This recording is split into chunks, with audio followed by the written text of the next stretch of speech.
Everyone welcome back to our channel ఖుషితో కన్నా. యాక్చువల్గా ఈ వీడియో వచ్చేసి ఏంటంటే సింపుల్ అండ్ క్విక్ అండ్ ఈజీగా అయిపోయే బ్రేక్ఫాస్ట్ అనమాట. ఇది పచ్చికారం దోశ అనమాట. దీన్ని ఎలా ప్రిపేర్ చేయాలి, దానికి కావాల్సిన పదార్థాలు, ఎన్ని అవర్స్ సోక్ చేసుకోవాలి అనేది చెప్పేస్తాను, వచ్చేసేయండి.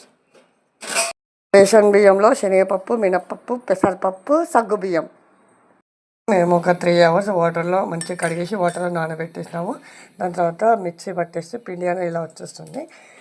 దీంట్లో పచ్చికారం, కరివేపాకు, కరివేపాకు, కొత్తిమీర మీద పాన్ పెట్టేసుకొని ఆయిల్ వేసేసుకొని లైట్గా ఆవాలు, మినప్పప్పు వేసేసుకోవాలి. మనకు పిండి ఉంది కదా, ఆ మిక్సర్ని దీని మీద సేమ్ మనం దోశ ఎట్లా వేసుకుంటామో అలా వేసేసుకోవాలి. బట్ ఇదేంటంటే మనం చపాతీ పిండి మీద వేసుకోవాలి, బాగా వస్తుంది. లైట్గా ఆయిల్ వేసేసుకోవాలి పైన.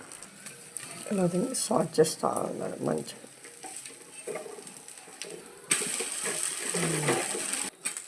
ఇలా మనకి అప్ప అనేది రెడీ అయిపోతుంది. దీన్ని ఇప్పుడు సర్వింగ్ బౌల్లోకి తీసేసుకుందాం.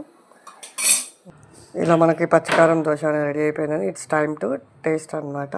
మీరు కూడా ట్రై చేసి ఎలా అవుతుందని కామెంట్ బాక్స్లో చెప్పండి.